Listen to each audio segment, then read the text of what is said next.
Bienvenido al Mundo de Mañana, un gusto de que esté con nosotros. En el programa de hoy, lo voy a desafiar a que considere una pregunta muy importante. ¿Por qué la mayoría de los cristianos prefieren ignorar los días santos mencionados en la Biblia y los sustituyen por festividades que nunca fueron celebradas por Jesucristo o sus apóstoles? ¿Tiene alguna importancia cuáles días celebramos mientras nos den tiempo libre en el trabajo? Vayamos a fiestas y disfrutemos reuniones con amigos y familiares. Sí, amigo, tiene importancia. ¿Se da cuenta que las 7 festividades anuales que la Biblia cristiana indica que debemos observar, en realidad predicen los eventos futuros? Algunos de los cuales ya han ocurrido, pero otros deben ser cumplidos, y serán cumplidos en un futuro cercano. Estos días en realidad revelan el plan maestro de Dios para la humanidad. Responden a las grandes preguntas que la humanidad se ha interrogado durante siglos. Por ejemplo, quizás usted sea cristiano y quiera saber qué va a pasar con sus amigos y seres amados que no han sido salvos. No es como la mayoría piensa. ¿No le gustaría saber lo que la Biblia realmente revela? La respuesta se encuentra en los días santos bíblicos. Quizás usted no sea cristiano, pero ¿no le gustaría saber lo que estos días revelan acerca de un futuro cercano? Eventos que afectarán dramáticamente a todo el mundo, y esto lo incluye a usted. Si usted quisiera saber lo que va a acontecer en un futuro cercano, no va a querer perderse el programa de hoy. Acompáñenos, ya regresamos.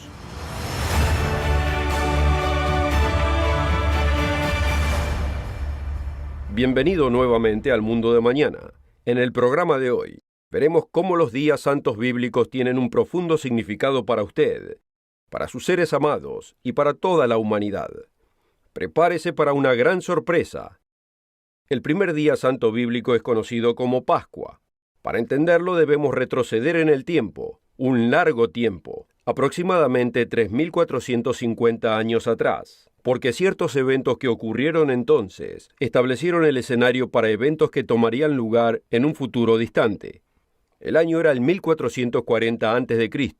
y el lugar era Egipto. Los descendientes del pueblo conocido como Israel eran esclavos en la tierra de Egipto. La vida era difícil y ellos deseaban ser libres, y Dios les envió un Salvador en la persona de Moisés.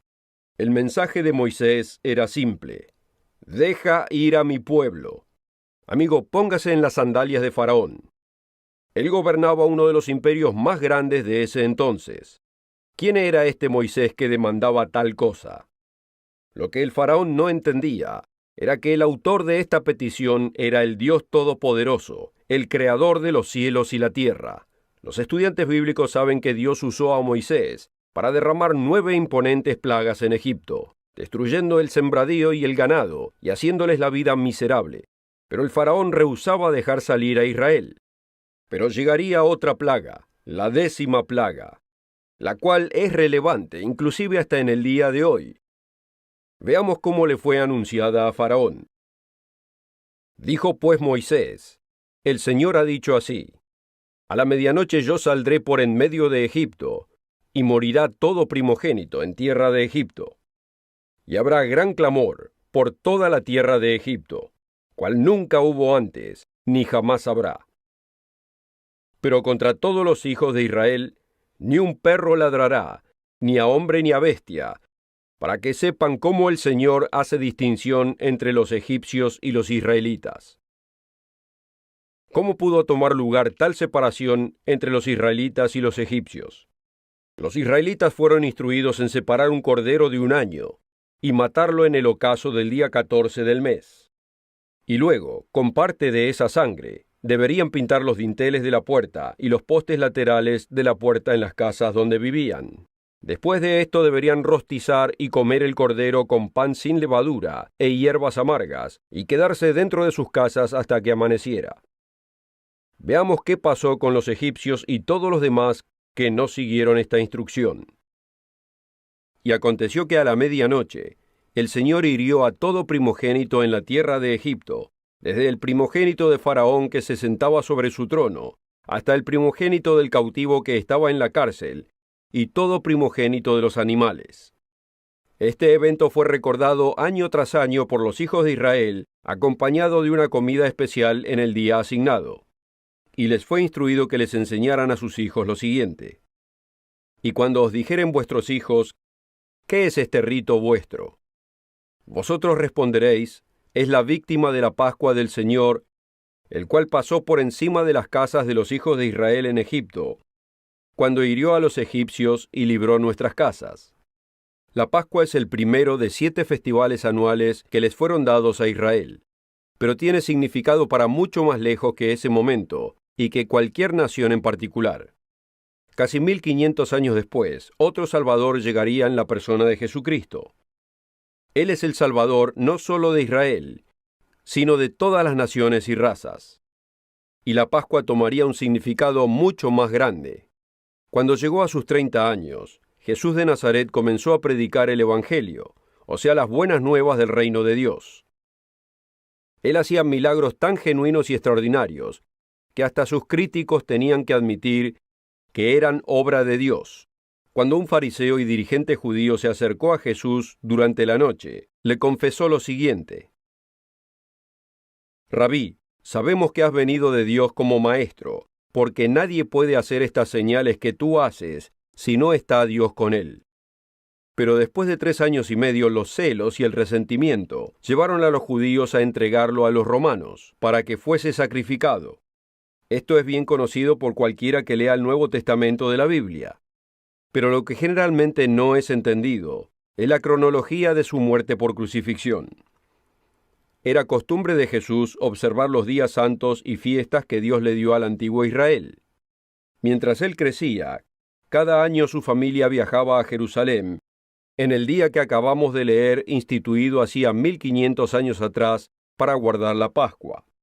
Sus padres iban todos los años a Jerusalén en la fiesta de la Pascua, y cuando tuvo 12 años, subieron a Jerusalén conforme a la costumbre de la fiesta. Más adelante, al final de su ministerio de 3 años y medio, Jesús subió a Jerusalén una vez más, a celebrar la Pascua. Esta no sería una Pascua cualquiera. Los cristianos nominales suelen hablar de la última cena que Jesús compartió con sus discípulos. Muchas pinturas fueron hechas representando a este evento, pero pocos se dan cuenta que esta no era una cena cualquiera, sino que de hecho era la Pascua. Aunque los discípulos de Jesús estaban conmemorando los eventos del Éxodo, Jesús se enfocaba en el futuro. Él se levantó y lavó los pies de los discípulos, algo que era hecho normalmente por el sirviente de la casa. Esto fue para enseñarnos que debemos vivir una vida sirviendo humildemente a los demás. Y luego instituyó lo que debía ser llamado la Pascua del Nuevo Testamento. Mateo capítulo 26, versículos 26 al 28, explica lo siguiente. Y mientras comían, tomó Jesús el pan y bendijo y lo partió, y dio a sus discípulos y dijo: Tomad, comed, esto es mi cuerpo. Y tomando la copa, y habiendo dado gracias, les dio, diciendo: Bebed de ella todos, porque esto es mi sangre que por muchos es derramada para remisión de los pecados. Después de la cena, Jesús salió afuera con sus discípulos al jardín de Getsemaní. Fue aquí que Judas, uno de los 12 discípulos, lo traicionó. La compañía de soldados que acompañaba a Judas lo llevó arrestado, lo golpearon brutalmente, lo escarnecieron y finalmente lo crucificaron. Todo esto ocurrió en el día que la Biblia llama la Pascua. Sabemos que en el año hay 365 días. Y Jesús pudo haber sido crucificado en cualquiera de estos, pero no fue así.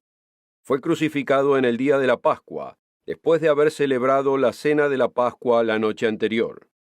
Notemos que la Biblia cuenta los días desde un ocaso hasta el próximo ocaso. ¿Fue todo esto coincidencia? No, en absoluto. Fue planeado así con mucha anticipación. El simbolismo debe ser obvio. Algunos años antes, Juan el Bautista vio a Jesús acercándosele y anunció a los que estaban presentes: He aquí el Cordero de Dios que quita el pecado del mundo. En este enunciado llegamos a entender el rol que jugaría Jesús en su vida. Los corderos sacrificados eran solamente un símbolo de lo que Jesucristo haría por el mundo. así como para aquellos que pintaron los dinteles de sus puertas con la sangre del cordero sacrificado en los tiempos del éxodo de Egipto. De igual modo, la sangre de Cristo protegería a aquellos que son de él. Jesús es la materialización del cordero de la Pascua, y esto es dejado en claro en 1 Corintios capítulo 5, versículo 7, porque nuestra Pascua, que es Cristo, ya fue sacrificada por nosotros. Para entender completamente lo que significa que Cristo sea nuestra Pascua, debemos entender el problema del pecado. De acuerdo a 1 de Juan 3:4, todo aquel que comete pecado infringe también la ley, pues el pecado es la transgresión de la ley. Y Pablo nos dice que cuando pecamos nos ganamos algo. ¿Y qué es exactamente lo que nos ganamos cuando transgredimos la ley de Dios? Porque la paga del pecado es muerte, mas la dádiva de Dios es vida eterna en Cristo Jesús, Señor nuestro. Así es, amigo, quedamos bajo la pena de muerte. Como nos es dicho en el 3er capítulo de Romanos, por cuanto todos pecaron y están destituidos de la gloria de Dios. Aquí hay una verdad que muy pocos cristianos comprenden, aunque hay muchas escrituras que revelan esta verdad. Jesucristo es nuestro Creador. Él fue el que creó la totalidad del universo. Él es el que le dio vida a nuestros primeros padres. Y Él es el que pronunció los 10 mandamientos ante el antiguo Israel.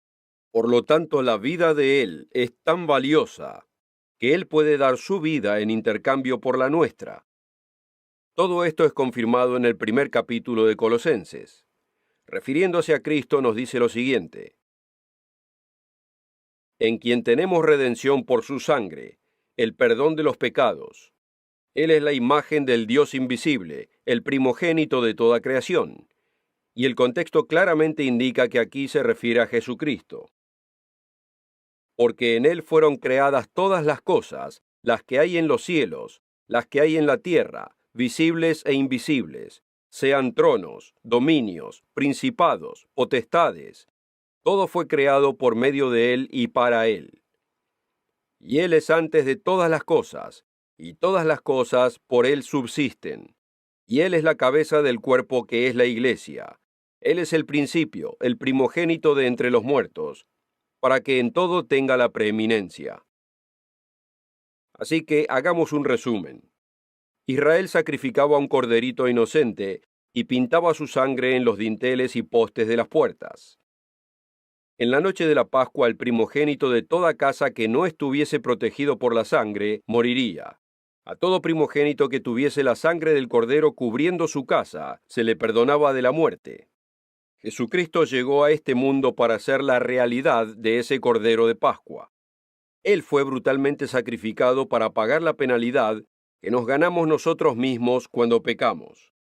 Él dio su vida en intercambio por la nuestra, y todo esto sucedió el día de la Pascua.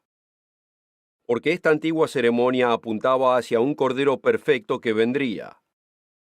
Esta es la razón por la cual un verdadero cristiano debe celebrar la Pascua con los nuevos símbolos de pan sin levadura y vino en el día 14 del primer mes del calendario hebreo. Cuando hacemos esto, recordamos la muerte del Señor hasta que regrese de nuevo. El valor de su sacrificio no puede ser minimizado. La Pascua es la primera de 7 festividades ordenadas por Dios. La fiesta de pan sin levadura es la segunda. Y esta también tiene un profundo significado para nosotros. Nos enseña cómo responder al perfecto sacrificio de Cristo. Después de que Israel guardara la Pascua, salieron de Egipto durante un período de 7 días. Durante ese viaje no tenían tiempo de permitir que el pan se leudara. Solo podían comer pan ácimo o sin levadura. Y este período de 7 días de comer pan sin levadura pasó a ser una celebración anual, la cual continúa entre los judíos hasta hoy en día. Y además continúa entre los cristianos que entienden el significado de este período de tiempo. Veamos primeramente el mandamiento del Antiguo Testamento de observar esta festividad de 7 días después de pasada la Pascua. En el mes primero, a los 14 del mes, entre las 2 tardes, Pascua es del Señor. Y a los 15 días de este mes es la fiesta solemne de los panes sin levadura al Señor. 7 días comeréis panes sin levadura. El primer día tendréis santa convocación, ningún trabajo servil haréis. El séptimo día será santa convocación. Ningún trabajo servil haréis. ¿Qué posible relevancia puede tener esto para usted y para mí?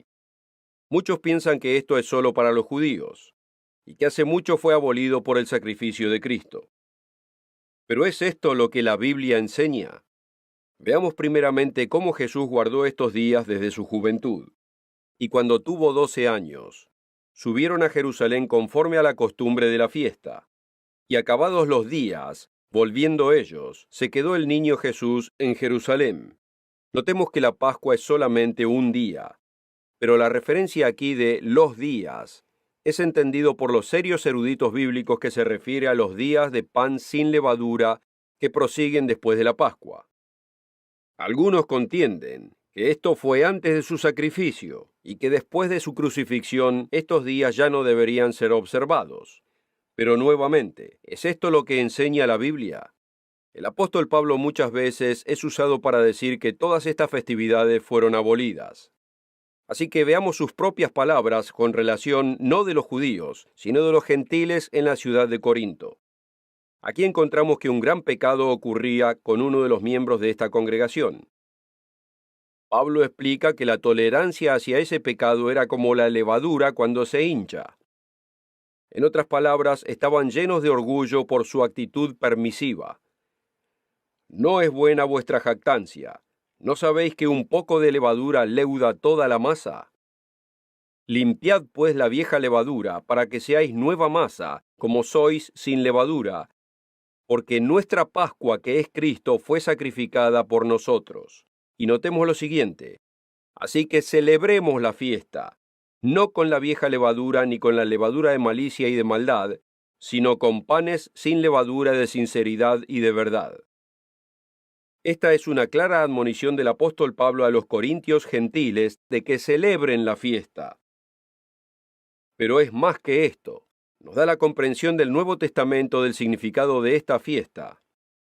Es un recordatorio anual de que debemos quitar el pecado de nuestras vidas. Así como la antigua Israel tuvo que salir de Egipto, que es una figura del pecado, nosotros debemos salir del Egipto espiritual. Egipto era una metáfora perfecta del pecado, porque el pecado nos mantiene en cautividad. Podemos usar el término moderno adicción, porque eso es lo que el pecado es.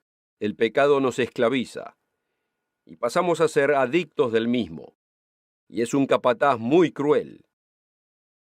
Todo lo que hay que hacer es ver al abuso de drogas, aunque tomar un vaso de vino o algo similar no llega a ser un problema, y puede tener beneficios positivos si es usado en moderación. Perjudica en gran manera y hasta destruye al individuo que se abusa. Pasa a ser una adicción de la cual mucha gente nunca se repone. Otras maneras de abuso de sustancias no producen ningún beneficio positivo y son altamente esclavizantes, como las drogas y el cigarrillo. Los pecados sexuales y hasta los chismes son adictivos y esclavizantes. El primero y el último de los días de los panes sin levadura son días solemnes, días de reposo y adoración. Fue en el séptimo día de esta festividad cuando los hijos de Israel cruzaron el Mar Bermejo. Esto es muy significativo. Como vemos, detrás de las festividades de Dios hay significado. Para el cristiano del Nuevo Testamento, este séptimo día tiene un gran significado. Porque no quiero, hermanos, que ignoréis que nuestros padres todos estuvieron bajo la nube, y todos pasaron por el mar, y todos en Moisés fueron bautizados en la nube y en el mar. Hagamos un resumen. La Pascua es figura de la muerte de Cristo, como sacrificio para pagar la penalidad por nuestros pecados. La fiesta de panes sin levadura es figura de nuestra respuesta a ese sacrificio, el arrepentimiento del pecado. El último día de esta fiesta nos recuerda nuestra necesidad de ser bautizados por inmersión completa en el agua. Ahora veamos la tercera festividad, y veamos cómo encaja en el plan maestro de Dios. La tercera festividad es Pentecostés.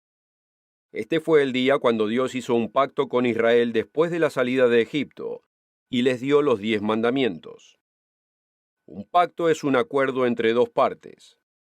En este caso era un acuerdo de matrimonio.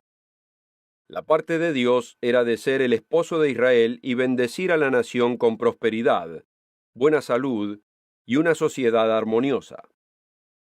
La parte de Israel era, hablando figurativamente, ser una esposa obediente y guardar sus mandamientos, específicamente los 10 mandamientos.